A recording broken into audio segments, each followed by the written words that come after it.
안녕하세요, 선생님들. 자, 오늘은 선생님께서 전국 모의고사가 끝난 일주일 뒤에 있을 채점 워크숍에 대해서 간단하게 소개하는 시간을 가져볼까 합니다.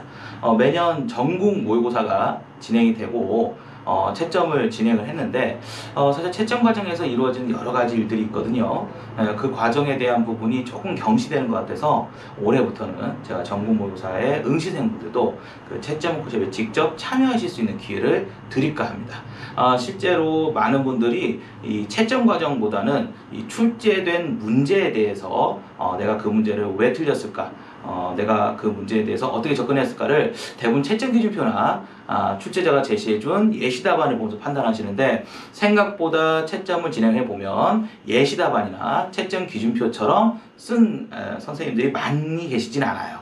그러니까 그만큼 이 문제가 국어과의 특성상 다양한 해석이 나올 수가 있고, 자, 그러다 보면 실제로도 출제자가 원했던 답이 얼마 안 나오고 더 다양한 답들이 나와서 채점 과정에서 굉장히 힘들다라고 하는 채점위원들의 어떤 피드백을 들은 적도 있었고요. 그래서 실제로 여러분들이 채점 과정에 대해서 직접 겪어보면 어떤 장점이 있는가를 간단하게 소개해 보도록 하겠습니다.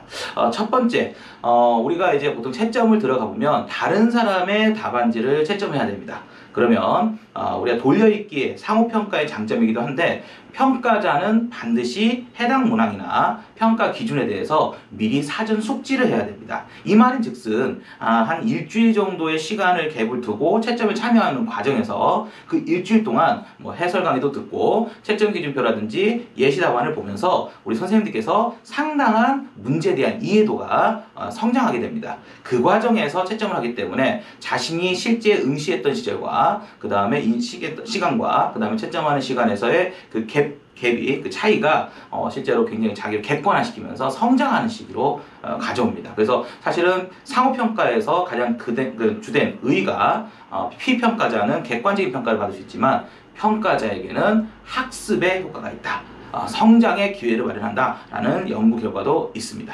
두 번째는 이제 출제자가 직접 참여한 채점 워크숍에 참여를 하게 됩니다. 그러다 보면 여러분들이 궁금한 점, 또 채점 과정에서 개인이 할 때보다 다른 사람과 소통하면서 실제 모집단으로 이루어지는 채점이 진행되거든요. 그래서 문항별 채점이 들어가기 때문에 내가 문제에 대한 인식을 한 다음에 그 문제에 대한 평가를 직접 해보는 과정에서 다른 평가자들과 소통도 하고, 또 때로는 주관자인 출제자에게 직접 질의를 하거나 이의를 제기하거나 아니면 합의를 통해서 채점이 진행됩니다. 이런 과정을 통해서 우리 선생님들이 실제 채점도 이루겠구나라는 상당한 이해도가 올라가고, 자, 그걸 이해한다면 답안 작성에서도 굉장히 큰 의미가 있겠죠. 자, 세 번째는 본인이 답을 썼을 때는 본인 답밖에는 평가할 게 없습니다. 그렇기 때문에 내 답에 어떤 좀 부족한 점, 내 답에 우수한 점, 이런 것들을 살필 기회가 없어요. 하지만 다른 사람의 답안지를 보다 보면 직접 채점을 해보시면 압니다. 무슨 말이냐? 채점하는 과정에서 내가 이 채점 하려고 하니까 되게 힘들다, 이런 식의 진술을 쓰니까 선생님께서 이런 진술을 쓰지 말라고 하는구나, 내가 채점을 해보니까 채점 힘들다는 걸 느껴지니까 나는 이렇게 쓰지 말아야지 라는 생각도 할 수 있고요.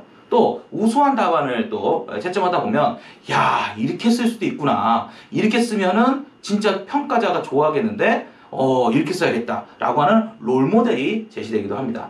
이렇게 실제로 채점 과정을 겪으면서 많은 학교 학생들이 정말 큰 도움이 됐다라는 피드백을 몇 년간, 제가 이제 9월부터 11월까지는 항상 채점 워크숍을 진행을 하거든요.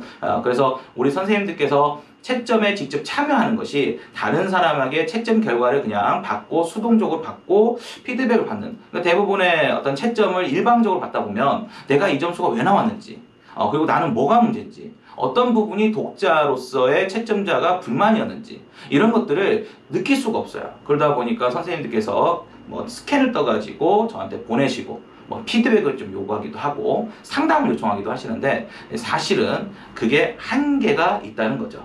직접 다른 사람과 소통하면서 채점을 하고 나의 자기중심성을 극복하고, 이런 것들이 사실은 사회적 구성주의에서도 강조하는 바, 우리가 채점 워크숍을 한번 꼭 참여하라고 추천드리는 이유입니다. 이해되셨나요? 자, 이렇게 해서 여러분들께 간단하게나마 저의 포부, 채점 워크숍이 어떤 가치가 있는지를 말씀드렸습니다. 자, 그러면 6월 18일 날 응시 잘하시고 6월 25일 일요일 2시에 다시 뵙도록 하겠습니다.